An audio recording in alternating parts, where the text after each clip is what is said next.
खो गए हम राही मन चले दिल्लिया दिल्लिया पाके ओ साथिया। नमस्कार दोस्तों, वेलकम टू सिंगिंग इमोशन। दोस्तों, किशोर कुमार न सिर्फ एक सिंगिंग लेजेंड थे बल्कि एक कंप्लीट आर्टिस्ट थे जिन्हें इंडस्ट्री में मल्टी टैलेंटेड या वर्सेटाइल जीनियस जैसे नामों से जाना जाता है। और उनके कई टैलेंट्स में से एक टैलेंट था म्यूजिक कंपोज करना। जी हाँ दोस्तों, किशोर दा न सिर्फ चोटी के गायक थे बल्कि एक बहुत अच्छे संगीतकार भी थे और उन्होंने अपनी कई होम प्रोडक्शन फिल्मों जैसे झुमरू, दूर गगन की छांव में, दूर का राही और ममता की छांव में इत्यादि में खुद म्यूजिक कंपोज किया है जो मधुर और कर्णप्रिय है। हाँ चल के तुझे मैं लेके चली हवा ये चांदनी सुहानी। पर आज हम जिस फिल्म की बात करने जा रहे हैं वो ऐसी एकमात्र फिल्म है जो न तो किशोर दा के बैनर तले बनी थी और न ही इसमें किशोर दा हीरो थे, पर इसके बावजूद इस फिल्म में किशोर दा ने संगीत दिया है।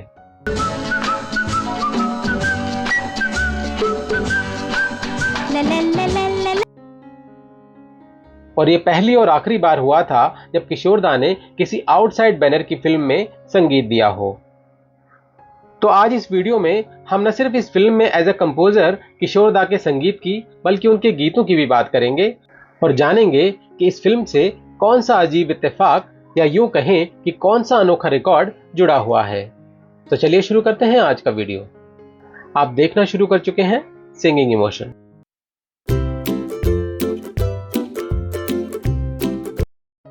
दोस्तों, अर्ली 70s तक आते आते किशोर दा ने एक प्लेबैक सिंगर के रूप में तो ख्याति प्राप्त कर ही ली थी, साथ ही उनकी 3 होम प्रोडक्शन फिल्मों जैसे झुमरू, दूर गगन की छांव में और दूर का राही में दिए उनके संगीत को भी जनता ने खूब सराहा था।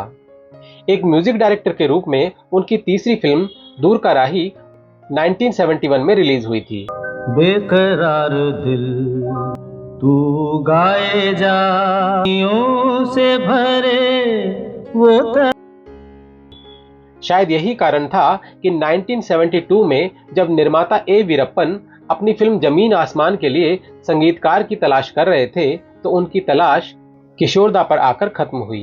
दिल जीत लेने वाली। दोस्तों, जमीन आसमान एक फैमिली ड्रामा फिल्म थी जिसके निर्माता निर्देशक थे ए वीरप्पन और इस फिल्म के मुख्य कलाकार थे सुनील दत्त, रेखा, अशोक कुमार, योगिता बाली और शरद कुमार।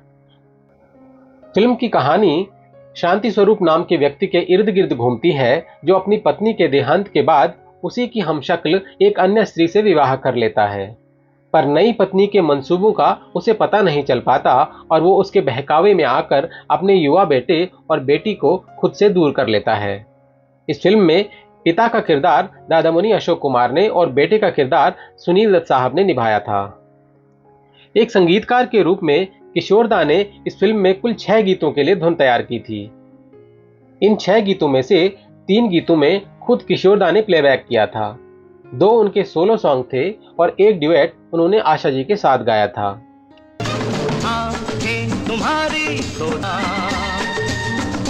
चल तुम्हारा आसमान चले तुम चले हम चल प्यार के सफर में हम सफर बन चले मिलके एक हो गए बखुदा खुल्लम खुल्ला कहता है रहमतुल्ला।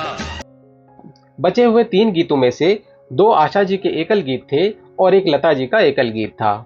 इस फिल्म में किशोर दा के गाए 3 गीतों में से किशोर दा का एकल गीत आंखें तुम्हारी दो जहां एक मस्ती भरा रोमांटिक गीत है जो खासा पॉपुलर हुआ था। इस गीत में किशोर दा अपनी चिर परिचित यॉडलिंग को अलग ही लेवल पर ले गए हैं और उसे इस गीत के साथ समाहित करके उन्होंने समा बांध दिया है।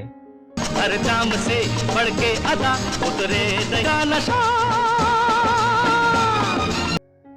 इसके अलावा किशोर दा और आशा जी का गाया ड्यूएट हम तुम चले भी सुनते ही जुबान पर चढ़ जाने वाला गीत है। मंजिलों पे खो गए हम राही मन चले। इस फिल्म में आशा जी के दोनों एकल गीत उत्साह, उमंग और शरारत से भरे हैं जिन्हें आशा जी ने अपने चिर परिचित अंदाज में गाया है। एक रात की है बात, मैं सोई थी अकेली, सोई थी किसने यहाँ किसको जाना, किसने किस। लता जी का एकल गीत एक सैड सॉन्ग है जिसे लता जी ने डूब कर गाया है। न रोए मेरे दिल यहाँ।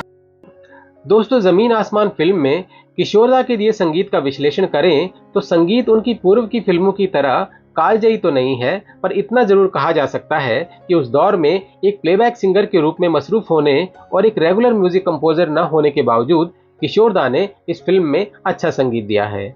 खासकर फिल्म का गीत आंखें तुम्हारी दो जहां आज भी किशोरदा के फैंस की जुबान पर है। दोस्तों, अब बात करते हैं इस फिल्म से जुड़े एक अनोखे रिकॉर्ड की। दोस्तों, जमीन आसमान इस फिल्म की रिलीज के ठीक 14 साल बाद इसी टाइटल से 1984 में एक और फिल्म रिलीज हुई थी और इसमें सबसे बड़ा संयोग ये था कि एक ही टाइटल से बनी इन अलग अलग फिल्मों में से एक में पिता हीरो था और एक में बेटा, यानी दोनों ही फिल्मों का नायक दत्त फैमिली से था। टाइटल और दत्त फैमिली के अलावा एक और संयोग ये था कि दोनों फिल्मों के हीरोज यानी पिता और पुत्र दोनों के लिए किशोरदा ने प्लेबैक किया था, जो किशोरदा की सदाबहार आवाज का भी परिचायक है।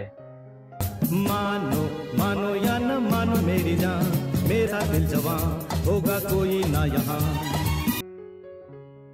जी हाँ दोस्तों, जहां 1972 में आई फिल्म जमीन आसमान में सुनील दत्त मुख्य अभिनेता थे, तो वहीं 1984 में आई फिल्म जमीन आसमान में उनके बेटे संजय दत्त हीरो थे। फिल्म के अन्य कलाकारों में शामिल थे शशि कपूर, रेखा, राखी गुलजार और अनीता राज। 1984 में आई जमीन आसमान का संगीत दिया था आर.डी. बर्मन ने और इस फिल्म में भी किशोरदा ने 2 खूबसूरत गीत गाए हैं, जिनमें एकल गीत मैं दीवाना दिल दीवाना और युगल गीत मैंने दिल दिया घबरा के शामिल हैं। दीवाना दिल दीवाना, ओ तूने दिल लिया दिल पाके ओ साथिया।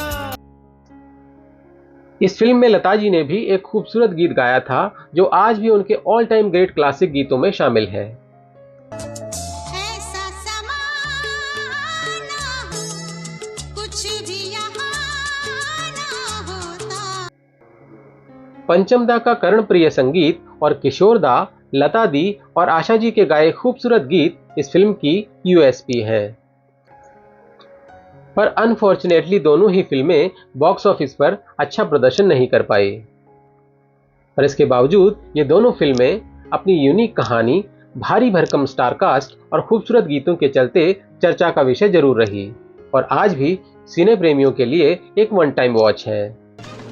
तो दोस्तों, आपको सेम टाइटल से बनी इन दोनों फिल्मों में से किसका गीत संगीत पसंद आया और इनमें से कौन सा गीत आपका फेवरेट है, हमें कमेंट में जरूर बताइएगा।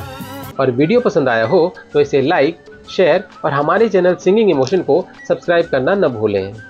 जल्दी ही मिलते हैं एक और नए वीडियो के साथ, तब तक अपना बहुत बहुत ख्याल रखिएगा। Thank you for watching.